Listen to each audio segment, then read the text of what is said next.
আরিফ ইসলাম, আপনি লিখেছেন, আপনি কেন রাজনীতি করেন না? আপনার মতো মানুষ রাজনীতিতে এলে দেশের এবং ইসলামের কল্যাণ হবে। দেখুন, আমাদের সবাইকে রাজনীতি সচেতন হতে হবে। পৃথিবীর রাজনীতি আমাদেরকে বুঝতে হবে। ভূ রাজনীতি নিয়ে যদি আমাদের জানাশোনা না থাকে, সচেতনতা না থাকে, তাহলে আমরা ক্ষতিগ্রস্ত হব। অনেক ক্ষেত্রে দিন ক্ষতিগ্রস্ত হবে। আমরা আমাদের দায়িত্বহীনতার পরিচয় দিতে হবে যদি আমরা রাজনীতি সচেতন না হই। প্রত্যেকটা মানুষকে রাজনীতি সচেতন হতে হবে। প্রত্যেকটা মানুষকে রাজনৈতিক যে সমস্ত ভালো মন্দ দিকগুলো আছে সেগুলো ওয়াকিফাল থাকতে হবে। তা না হলে যেটি বলেছি যে তার দ্বারা দিনের অপকার তার অজান্তে অনেক ক্ষেত্রে হয়ে যেতে পারে। এমন কোনো স্টেপ নিতে পারেন যেটা ফলে দিন ক্ষতিগ্রস্ত হবে এবং তার ধারণা, তার কনসেপ্ট, তার ঈমান, বিশ্বাস অনেক কিছুর সম্পর্ক এর সাথে রয়েছে। সেই জায়গা থেকে আমরা রাজনীতি ভাবে সচেতন থাকার চেষ্টা করি। তবে প্রচলিত কোনো রাজনৈতিক দলের সাথে অন্তর্ভুক্ত হওয়া এটা এটা সব ক্ষেত্রে জরুরি নয়।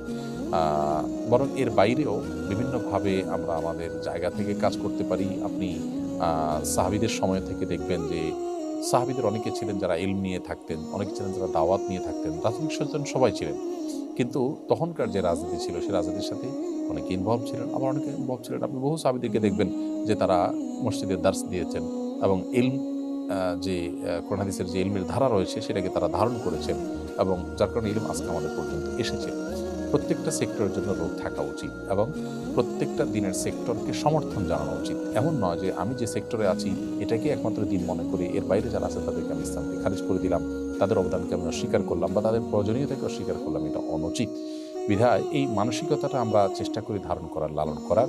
আল্লাহ রাব্বুল আলামিন আমাদের সবাইকে দিন শেষে আল্লাহর দ্বীনকে বিজয়ী করবার জন্য যার যার জায়গা থেকে সর্বোচ্চ ভূমিকা রাখার তৌফিক দান করুন।